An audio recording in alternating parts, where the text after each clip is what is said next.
Okay. So what is a marriage settlement? It's also known as antenuptial or prenuptial agreement. And it is an agreement that is in writing whereby the future spouses, so hindi pa sila spouses technically, no? It is a man and a woman who intend to marry. So in the marriage settlement, they stipulate or agree the property relations that would govern them during the marriage. So it must be in writing and signed by the parties and executed before the celebration of the marriage. So in case there is any modification of the marriage settlement, it must also be made before the marriage is celebrated. To give effect against third persons, this settlement must be registered in the proper local civil registry. If executed by a person below 21 years, it is valid only when persons who are required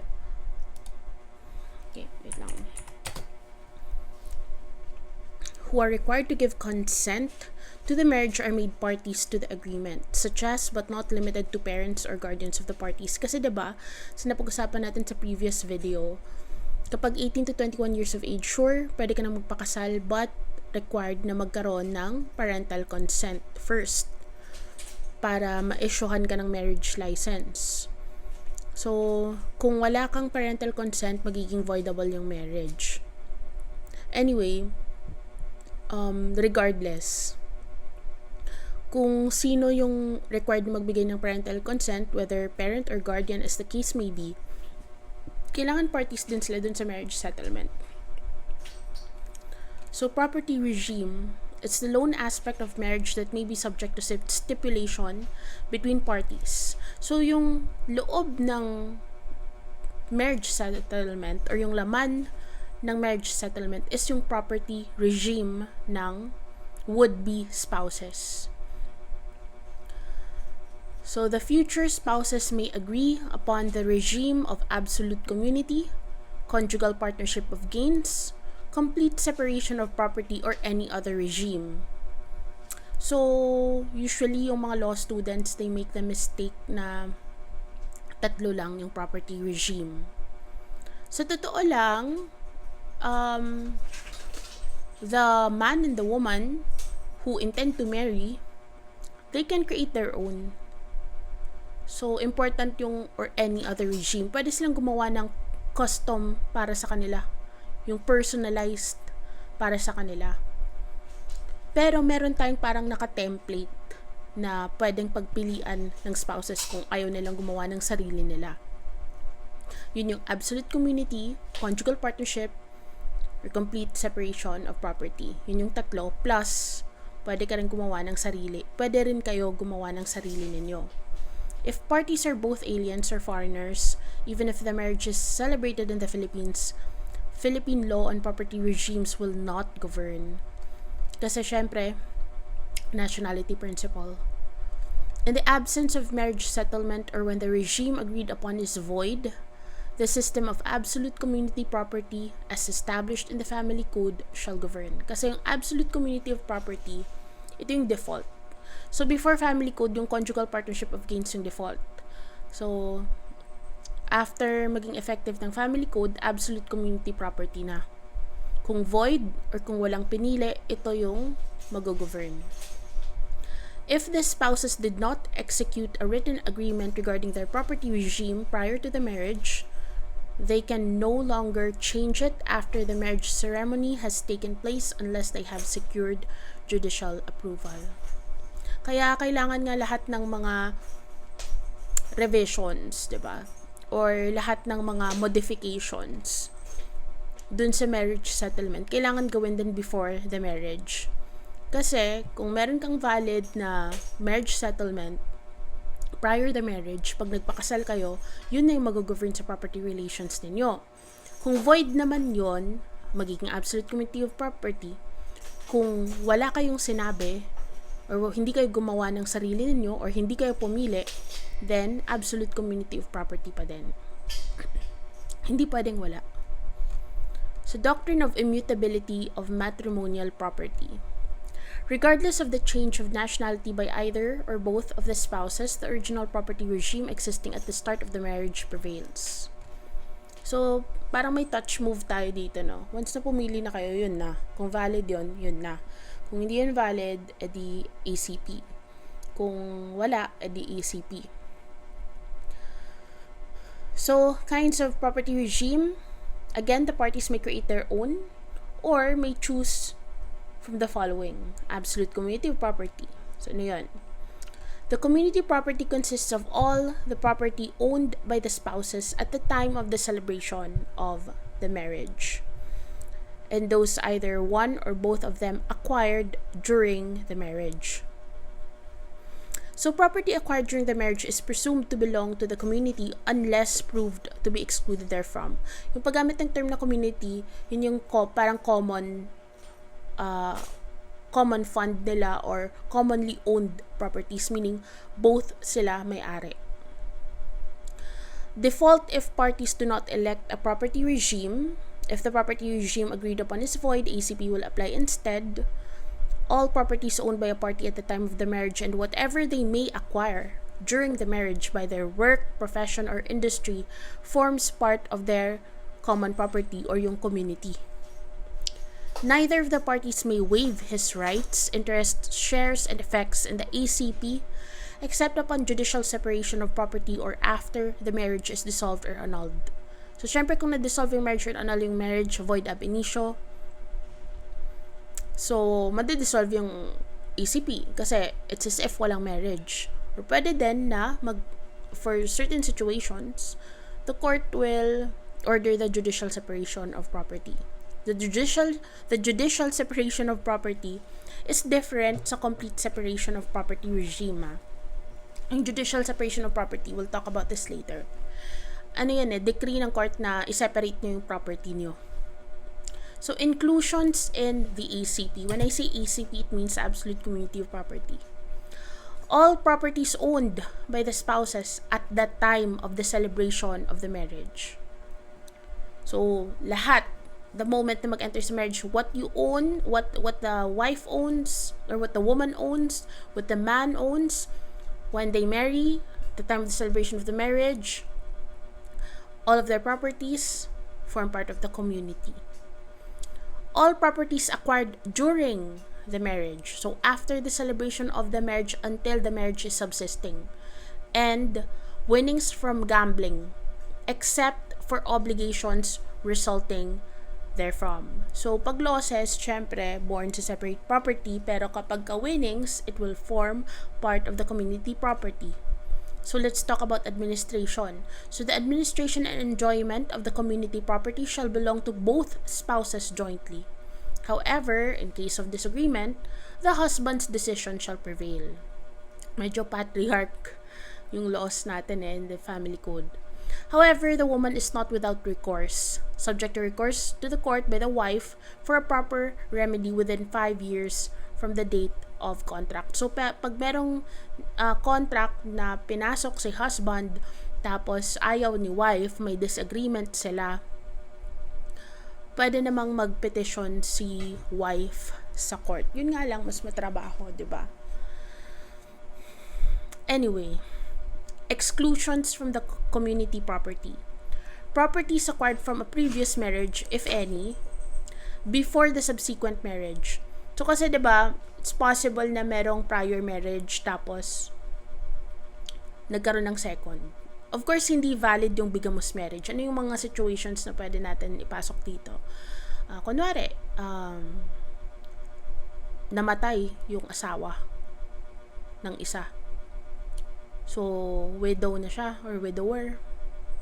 Pwede na siyang mag-remarry. So, kapag may property siyang nakuha dun sa previous marriage niya, excluded yun. Kahit na at the time of the marriage kanya na yun, excluded yun. Kasi, baka meron siyang legitimate descendants dun sa former marriage niya.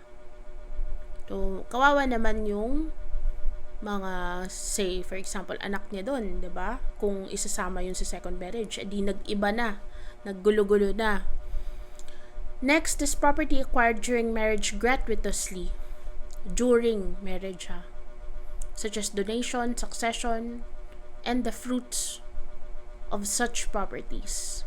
Except na lang sa luxurious jewelry of value talaga. Syempre, hindi kasama yung mga fake natin yung mga jewelry na wala namang value or, masyadong maliit yung value to be considered as luxurious. Dapat luxurious. And those that partake the nature of an investment. Property for personal and exclusive use of either spouse. Syempre, malamang, alangan mag-share sila ng underwear dyan at common property yan. Hindi naman pwede. Again, except jewelry. Kasi pwedeng isabihin na personal use ko naman yung earrings ko. Hindi. So, pag jewelry, even if used solely by one spouse, included talaga siya sa community property unless stipulated otherwise in the marriage settlement. Pwede kasing ECP, tapos may ilalagay kayo dyan na ECP susundin natin, but with regard to jewelry, kanya-kanya tayo. Pwedeng ganon. So, liabilities of the community property. Support of the spouses, as well as their common children. Anak nilang dalawa. And legitimate children of either. Pwede naman kasing may mga sarili-sarili silang anak before they entered into the marriage and pwedeng legitimate, di ba? For example, yun nga, widow or widower, di ba? Or instances wherein yung marriage valid until na-declare siyang void or at some point, di ba? Like for example, pag psychological incapacity, pag na-void yung marriage dyan, na-dissolve yung marriage, di pwede na mag-remarry. Pero yung mga anak, during that marriage, before ma-declare void due to psychological incapacity, legitimate pa rin. So, maraming instances. So, yung support nila ng legitimate children of either spouse is still shouldered by the community property. Support of illegitimate children. I-define natin sa next videos kung ano yung legitimate child, illegitimate child, pero wag na tayo mag-digress at this point. So, support of illegitimate children, following the provisions and support, wherein the common property is liable in case of absence or insufficiency of the exclusive property of the debtor's spouse. Dapat kasi separate property yung mag-shoulder ng illegitimate child ng either spouse. Pero pag kulang yon or wala, pwedeng kunin sa community property.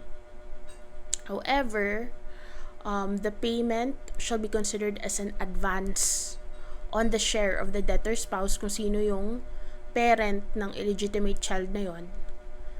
But if separate property of the parent of the illegitimate child is sufficient, it will be charged to such exclusive property and not to the community property. So again, kapag kulang lang or insufficient, pwede mo nang i-advance yung share mo dyan. Kasi kapag na-dissolve yung marriage, pagkahatian nyo naman yan eh. Or pag may namatay, ganyan. So, expenses to enable either spouse to commence or complete a professional or vocational course or activity for self-improvement, yung pwede rin kunin sa community. Value donated or promised by both spouses in favor of common legitimate children for the exclusive purpose of commencing or completing a professional or vocational course or activity for self-improvement. All expenses incurred with the consent of the spouses or for the benefit of the family. Debts that redounded to the benefit of the community property. Debts contracted by either spouse, provided that there is benefit to the family. So, parang same lang. Debts that were incurred by both spouses or by one with the consent of the other. Antenuptial debts or mga utang before marriage, provided there is benefit to the family because of that utang. However, any antenuptial debts by one may be paid as an advance to the share of the latter to the ECP. It will be subject sa deduction ng share ng isang spouse sa ECP kapag na-liquidate na yung ECP. Taxes upon the ECP or upon personal property if yung property na yon is used by the family. Repairs and maintenance of common property and preservation of separate property if used by the family. So, di ko sure kung mamememorize natin to lahat, pero hindi naman kasi kailangan i-memorize Napaka-basic lang naman. Ano yung inclusions? Lahat at the point of the celebration of the marriage. Lahat ng property as a general rule. At lahat ng property na ma-acquire during the marriage, plus yung winnings, except yung losses. So, ganun lang inclusions. Very easy. Lahat, syempre, excluded na. Diba? Kung wala sa inclusions, excluded na. Ano pa yung mga exclusions? Pag exclusions naman, yung lahat ng hindi wala sa inclusions, syempre, exclusions yon. Pero, merong mga exceptions dun sa inclusions. Kasi pag sinabi mo lang na lahat ng property at the point of the marriage, baka kasama doon yung property from a previous marriage. So, as an exception, hindi yun kasama. Or, sinabing lahat ng properties na ma-acquire during the marriage, pero may exception. Except those acquired through gratuitous titles such as donation, succession, and fruits thereof. Tapos, ano pa? Properties, 'di ba? Lahat ng properties during the marriage. Pero meron kasing mga properties dyan na for personal and exclusive use. So, yun yung exception pa na isa. Aside sa acquired through gratuitous title. Yung exception is yung jewelry. Luxurious jewelry. Sa liabilities naman, yung isipin lang natin is lahat ng gastos ng pamilya or lahat ng gastos na probably incurred by one of the spouses pero nag-benefit yung buong pamilya. Ganun lang. Yung mga kailangan ng tandaan na medyo kakaiba doon is pwedeng mag-advance kapag ka sa illegitimate child.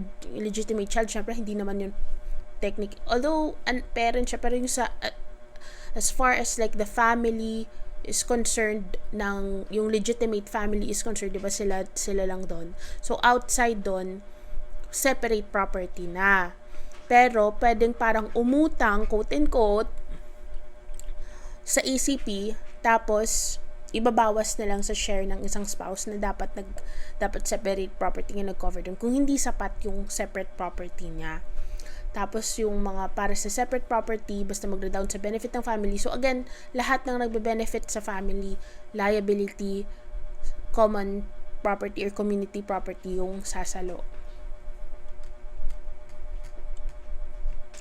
If the ACP has remaining liabilities and such ACP has insufficient funds to cover it, the separate properties of each spouse who are solidarily liable will answer for the obligations of the ACP. So, pag may utang yung pamilya as a whole, pwedeng madama yung separate property ng spouses. Hindi naman to parang corporation, 'di ba? Na may protection yung persons composing the corporation. Iba naman pag family. So, solidarily liable talaga si husband and wife. So, pag may mga kautangan, for example, yung family as a whole, hindi sapat yung community property, then possibly kukunin sa separate properties nila. Support of an illegitimate child is charged to the separate property of the parent of such child and will not be charged to the ACP or the separate property of the non-concerned spouse except kapag ka insufficient or kulang kasi may obligasyon kasi to support yung parent sa child. Kahit legitimate pa yan or illegitimate pa yan. So, para hindi kawawa yung illegitimate child and para magawa ng parent yung responsibility niya to support, which is kailangan niya talagang gawin, obligasyon niya yon, pwede siyang mag-advance ng share niya dun sa ACP. Fines and indemnities incurred by a spouse by reason of a crime or quasi-delict will not be charged to the ACP kasi kasalanan yun, hindi nag-redound sa benefit ng ACP or separate property of the non-concerned spouse. If marriage does not take place, everything stipulated in the marriage settlement, including donations, shall be rendered void as a general rule. However, stipulations that do not depend upon the celebration of marriage shall be valid. It terminates upon the death of either, yung marriage settlement or yung ACP, terminates upon the death of either spouse or legal separation or upon issuance of the court of the judicial declaration of nullity. So, paano natin ililiquidate yung ACP? So, first, magpe-prepare tayo ng inventory of assets of the ACP or spouses, kasama yung mga market value nun. Thus, debts and obligations are first paid with the community property. And separate debts and obligations not charged to the ACP are paid with the respective separate assets of the spouses. If obligations or yung mga debts, mga payables exceed the assets of the ACP, mas malaki yung utang kaysa sa pera, walang madi-divide malamang kasi unahin yun. So, laging, yung as a rule sa civil law, laging creditors yung unang babayaran. Creditors can even go after the separate properties of the spouses who are solidarily liable for the deficiency. So, if ever naman na may matira pa, the balance or net remainder, if any, is divided equally between the husband and the wife, or in accordance with the proportion agreed upon in the marriage settlement if nag-specify sila doon, irrespective of how much each brought into the community. If the personal obligations of a spouse exceed his or her separate property, the creditor can go after the share of the spouse on the net remainder of the ACP. Pero hindi nga pwedeng habulin kapag debt naman ng ng husband or wife, kanya lang, tapos hindi nag-redound to benefit of the family. Hindi naman pwedeng habulin at saka hindi siya solidarity liability. Hindi pwedeng habulin ng creditor yung non-concerned spouse. Okay. Without prejudice to provisions of the law on forfeitures and delivery of presumptive legitims. So, presumptive legitims, ito yung, di ba, compulsory heirs sa succession na to. Pero, sino ba compulsory heirs? Yung asawa mo, yung mga anak mo. So, merong mga presumptive legitims yan. Entitled sila sa share dun sa inheritance. After covering all community obligations of spouses, the balance of separate properties shall be delivered to respective spouses. May typo ako dito. Or their heirs. And they will also divide into 2 equal shares whatever is left of the community assets without prejudice to the provisions of the law on forfeitures and delivery of presumptive legitims. So, bakit importante, no, yung hatian? Isipin natin, bakit pa? Parehas lang naman yung heirs nila. No. Hindi laging parehas yung heirs, ha? Kasi, possible nga na meron siyang, possible na yung isa, may illegitimate child. So, yung share ng isa dun sa ACP, syempre yung magbe-benefit nun is yung heirs niya, yung common legitimate children, plus yung illegitimate child niya, may share din dun. Hindi yun kukunin sa share ng non-concerned spouse.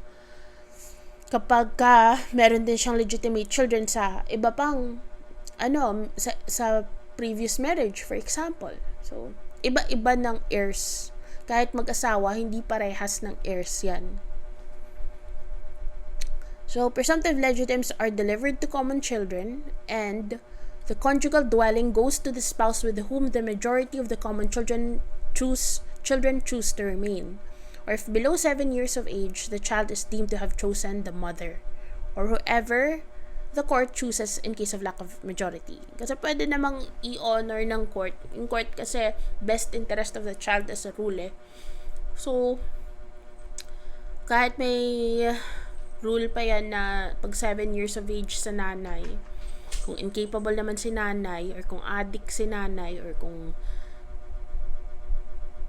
may bisyo man si nanay, diba? Pwedeng ibigay sa tatay. So, hindi yan conclusive. It's just in general.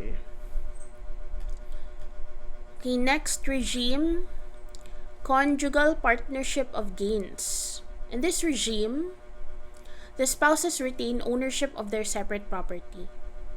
However, the spouse is placed in a common fund, so ito yung community nila. And the proceeds, products, fruits, and income of their separate property, and those acquired by either or both spouses through their efforts or by chance. So the presumption applies that all properties acquired during the marriage belong to the CPG. Yung CPG, ito yung community property nila. Ito yung common property nila. There are 3 distinct patrimonies in the CPG. The husband's capital property, the wife's preferential property, and the conjugal property. This also commences at the time the marriage is celebrated, and the spouse shall retain ownership of all properties they bring into the marriage. Ito yung default marriage settlement prior to the effectivity of the family code as mentioned. Spouses are not co-owners of the CPG during the marriage and cannot alienate the supposed 1/2 interest of each in the said properties. The interest of the spouses in the CPG is only inchoate or a mere expectancy and does not ripen into title until it appears after the dissolution and liquidation of the partnership that there are net assets. Disposition or encumbrance of the conjugal property requires the authority of the court or written consent of the other spouse, otherwise such encumbrance is void. Donation of one spouse without the consent of the other is not allowed, except for moderate donations to charity or on occasions of family rejoicing or distress. It terminates, same lang sa ECP, upon the death of either spouse, legal separation, and upon issuance of the court of the judicial declaration of nullity. So ano naman yung inclusions ng CPG? Proceeds, products, fruits, and income of their separate properties. Kanila yung separate property, pero lahat ng fruits nun, during the marriage, part ng CPG. Everything acquired by them during the marriage through their own efforts, part ng CPG. Kahit, for example, sahod, diba? Kanya-kanyang sahod, part ng CPG. Pero, kunwari merong lupa siya before marriage pa niya na-acquire, kanya yon. Pag meron siyang real estate, pinaparentahan niya, kunwari may condo siya, kanya yon before the marriage, tas nagpakasal siya, yung title dun sa condo, kanya yon. Pero, yung rent dun, kung pinaparent niya, mapupunta sa CPG. Everything acquired through their joint efforts, everything acquired by chance, such as nanalo ng loto or nanalo sa gambling, diba?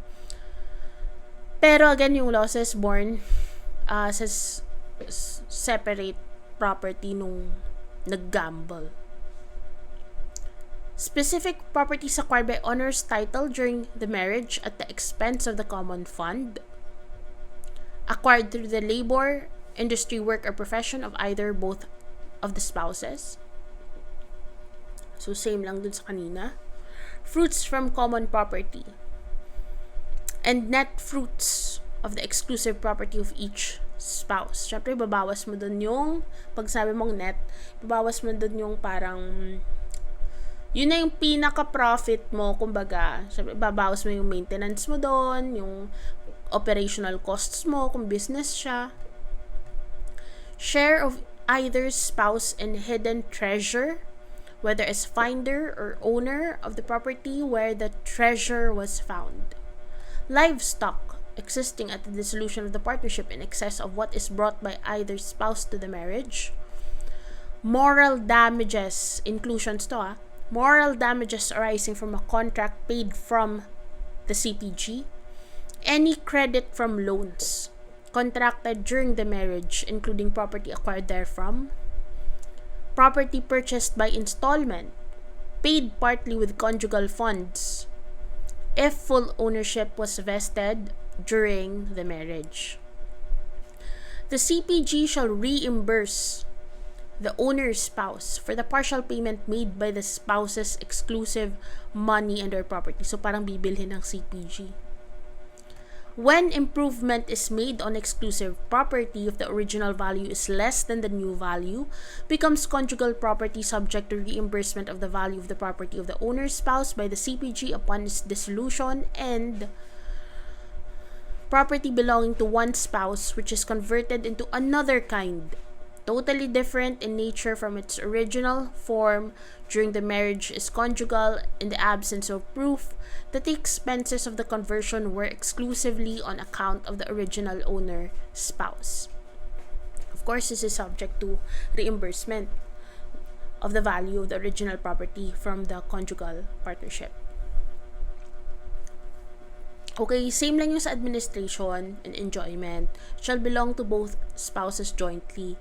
And in case of disagreement, just like in ACP, the husband's decision shall prevail, subject to recourse to the court by the wife for a proper remedy within 5 years from the date of the contract.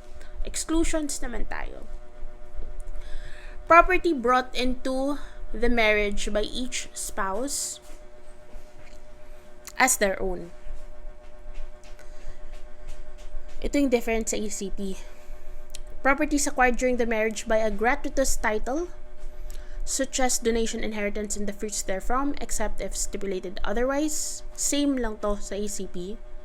Properties acquired by right of redemption, barter or exchange with property belonging to either spouse, property purchased with exclusive money of either spouse, and property purchased by installment paid partly with conjugal funds and partly with exclusive funds if full ownership was vested before the marriage. Kasi kanina yung inclusion, 'di ba? Kapag for example, hulugan niyang binabayaran, tapos partly bayad ng conjugal funds, pero nag-vest na yung ownership, natapos niya na yung full payment, so napunta na sa kanya yung property or yung title nung time na kasal na sila. Yun, mapupunta yun sa conjugal. Pero kapag ka installment, tapos yung full ownership nag-vest before the marriage, so dahil hindi mo nga dinadala yung property, dahil nga yung property mo at the time of the celebration of the marriage, kung separate property mo yun, separate property mo pa rin yun. Unlike sa ECP na kung anong separate property mo at the time of the marriage, magiging ACP, part of the ACP. So, liabilities of the conjugal property. Same lang din, support of the spouses, yung common children nila, legitimate children, support ng illegitimate children. So, kapag ka support ng illegitimate children, same lang, kapag ka absent or insufficient yung separate property. Pero, it will be charged to the exclusive property dapat, pero kung kulang, then advance a share, same lang sa ECP kanina. Expenses to enable either spouse to commence or complete a professional or vocational course or activity for self-improvement, ganito rin sa ECP. Value donated or promised by both spouses in favor of common legitimate children for the same purpose, so same lang din sa ECP. All expenses incurred with the consent of the spouses or for the benefit of the family, same lang sa ECP. Debts that redounded to the benefit of the CPG, debts that were incurred by both spouses or by one with the consent of the other, same lang sa ECP. Expenses of litigation between spouses, yung conjugal property yung sasalo nito. Unless the suit is found to be groundless, so kung sino yung nag-initiate ng groundless suit na yun yung magbabayad, diba? Taxes upon the CPG or upon personal property if such property is used by the family, repairs and maintenance of common property, and preservation of separate property if used by the family. So, same concept lang sa ECP. May konting kinaiba lang. Liquidation of assets and liabilities sa CPG. So, mag-inventory ka ulit. First step. Tapos, magbabayad na naman ng utang. Diba? Ganun lang na din naman yun eh. Tapos, i-reimburse kung merong mga properties na parang binili ng CPG or may ginastos si spouse gamit ng exclusive property nga, babayaran ni CPG, i-reimburse niya, parang ganyan.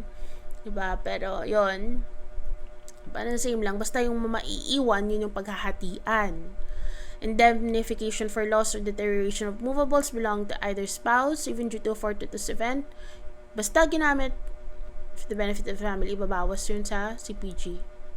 So, yung net remainder, yun yung paghahatian. Yung conjugal dwelling, same lang din yung rule. Na kung sinong spouse yung with whom the majority of the children choose to remain, sa kanila pupunta. Tapos yung kapag below 7 years, sa mother, except if the court chooses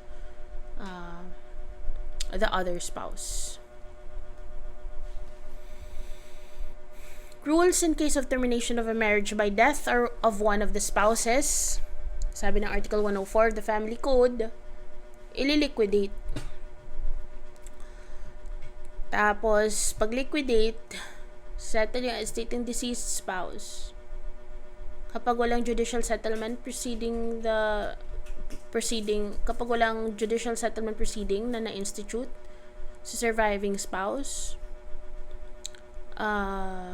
shall liquidate the common property either judicially or extrajudicially. May deadline within 1 year from the death of the deceased spouse. If walang liquidation, lahat ng disposition or encumbrance involving the community property of the terminated marriage shall be void. Bawal. Mali yung lahat ng, kapag mali yung mga disposition, kapag walang liquidation during that period, lahat ng pag binentang property, void yung sale. Parang ganyan. Non-compliance with liquidation procedures would mean that the subsequently contracted marriage will follow a complete separation of property. So, punta naman tayo sa complete separation of property. Medyo nadidistract ako sa pusa kong kulit.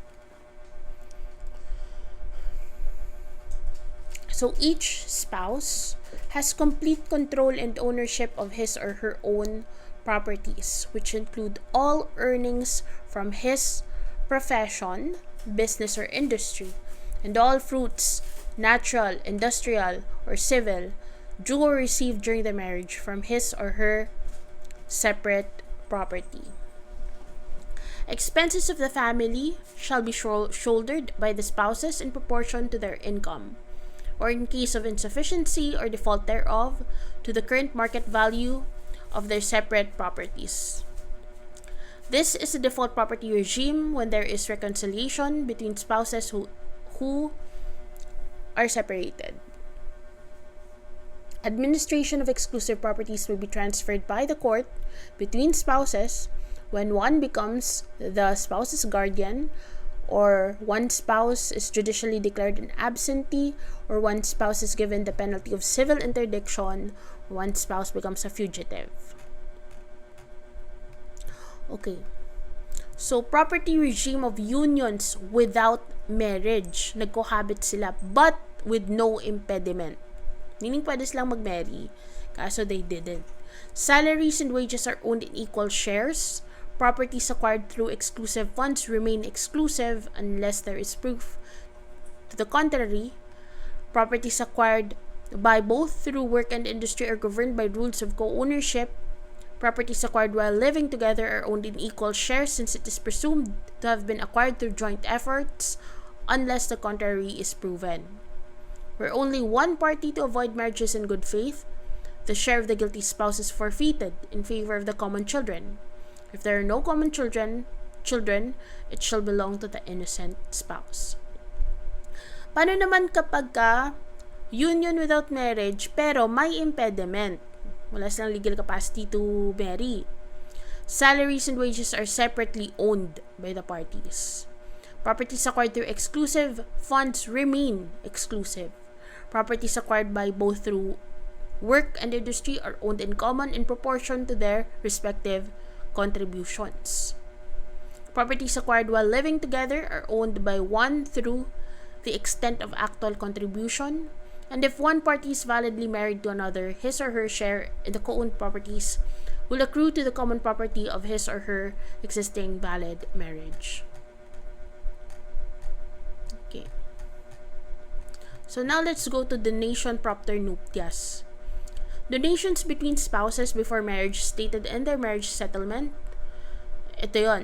It is a donation by reason of marriage, prior its celebration, in favor of one or both of the contracting parties in a public document. It is thus made in consideration of marriage. Bakit public document? Kasi para mabind yung third parties as mentioned earlier. Spouses kasi are not allowed to donate to each other during the marriage. Before, of course, pwede. Kasi hindi pa naman sila spouses at that point eh. Pero pagkasal na sila bawal kasi parang circumvention yan. Third parties may also make a donation propter nuptias.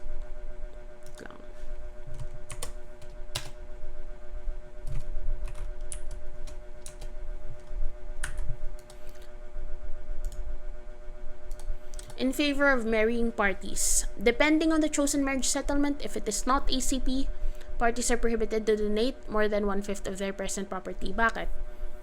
Kasi baka pinipressure ng isa. So, para ma-protect yung parang quote-unquote weaker spouse, nilagyan ng limit. Unless sa ACP, kasi pag ACP, kung ano yung kanya, sa'yo rin, vice versa. Those that cohabit or are guilty of concubinage or adultery cannot likewise donate properties to each other. There can be a valid donation even if the marriage never took place, but the absence of marriage is a ground for the revocation of such donation. Such right to revoke does not prescribe if such donation was made in the marriage settlement itself.